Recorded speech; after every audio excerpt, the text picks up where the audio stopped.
thing is this. No, it is not drugs, it's a pen. I thought it looked really awesome. I've never seen a pen like this in the States. You just press here, and then to retract, you press here. So I thought that was really cool. My little hypodermic pen. And the next thing are these little dice chocolate caramels, which taste kind of like a mix between a Werther's Original and a Tootsie Roll. And they're actually really, really good. If I can get this open. Inside each little carefully prepared dice, there are 2 individually wrapped chocolate caramels, and I already took a bite out of this one. Moving on. This here is a very interesting object.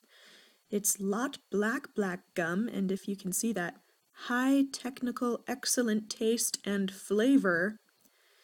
All the Japanese stuff has funny Japanese translations on it. English, it's called, I believe. This is caffeinated gum. It just comes in little sticks like this, and it's wildly popular in Japan, apparently, so I had to get some. I haven't tasted it yet, but it smells really spicy and minty and good. So that's cool. This next one is really weird and interesting. I think it was called chopstick liquid candy, and what you do is it comes with these little chopsticks that I haven't separated yet, and you cut open this little thing here and you pour it on the chopsticks, I guess, and you play with it and it gets harder and you eat it. I think. I'm not entirely sure, but it looked cool. And next up is this interesting looking device. It is a gyoza maker. I love gyoza, and thanks to Cooking with Dog, which is another person on YouTube, I have a delicious gyoza recipe. You should definitely check out Cooking with Dog. It is the best. So I'm just going to use this. You put it in there, mush it down in the little teeth, and there you have it. Perfect little gyoza, or yakimandu they're called in other places. Next up, I have these really awesome brush pens. I love brush pens because I love to color my drawings with them. And these look really great. They're really high quality and they have super bright colors. And they're nice and small, so they're easy to hold, and they have a cool, super fine point there. And those were a pretty good deal. I think it was about $12 for these.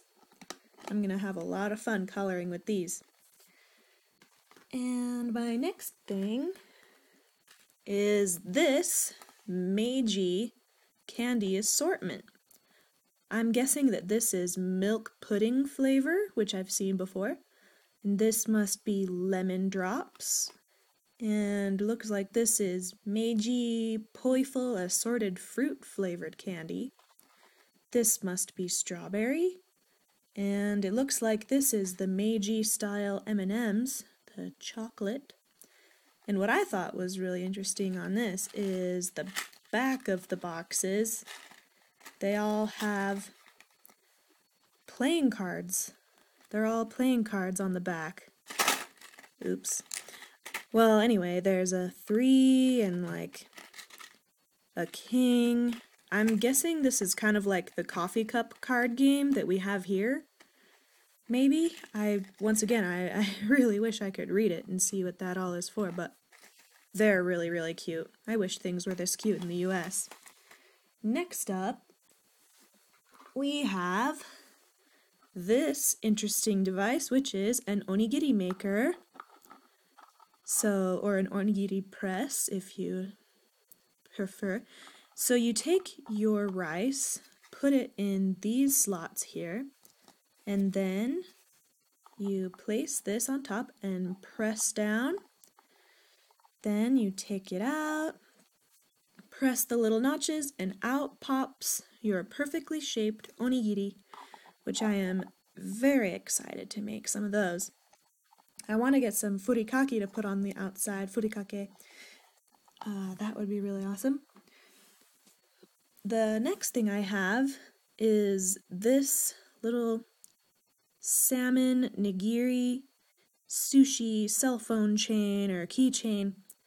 I am totally obsessed with sushi, like I'm sure every other Japanophile is, so I just had to get it. I love anything sushi related. It's soft and probably fun to chew on because it makes my mouth water just looking at it. And the next thing is really, really weird and interesting. These are candy drops that are flavored like a bacon cheeseburger. And they have them in all these different flavors. They have a lot in traditional Japanese food flavors like okonomiyaki and goya champuru and lots of things, both of which are made by Cooking with Dog, which you should check out. And so they just have these little candy drops in here. Well, I can't really get them out, but anyway, there they are. Have these little hard candy drops, and I actually tried one, and it tastes exactly like a bacon cheeseburger. It was really, really weird, but actually quite delicious, so there's that. It's strange. Next up, I have this, which you can't really tell what it is, but when I put this piece here and this piece here, it turns out to be a tiny onigiri maker. So this makes little itty-bitty onigiris that fit perfectly in a tiny bento box, or just for anyone who has no appetite at all, apparently. So I had to get that so I could have 2 sizes of onigiri. It looks really awesome. You just put the rice in there and press down, and voila, there you have it. So that's awfully cute. And this next thing is this package of little tiny bite-sized mochi, which is the rice cake that's so popular. It opens like a book, and of course the Japanese, being very tactful, have a little cute toothpick so you can just stab them artfully and eat them.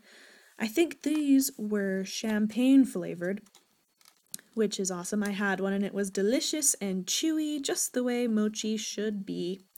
So those are really awesome. The next item I have is this, and this, and this. This is a eraser making kit. You can put the special clay in these little molds that come in this box.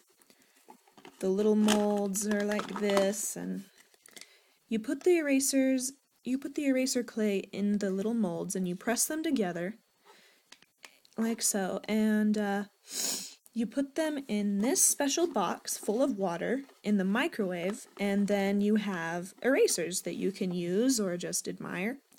And it even has this special little case for the eraser clay that you use. I'm really excited to make sushi erasers. That looks like lots of fun. And it has these adorably illustrated instructions, which sadly won't do me much good since I don't know Japanese, but anyway, those are really awesome. And the final item I have is this, which any Japanophile can probably recognize immediately. This is my bento. This is actually the bento bag. Sorry, I can't show the whole thing right now, but anyway, this is the bento bag. I unzip it here, and inside, no, it's not the bento yet, it's still wrapped in something else. Oh, this is thermal, by the way. I made a bento a while ago, and it stayed warm for hours, and it was delicious. So you untie this, which is a napkin maybe, I'm not sure. And here we have a adorable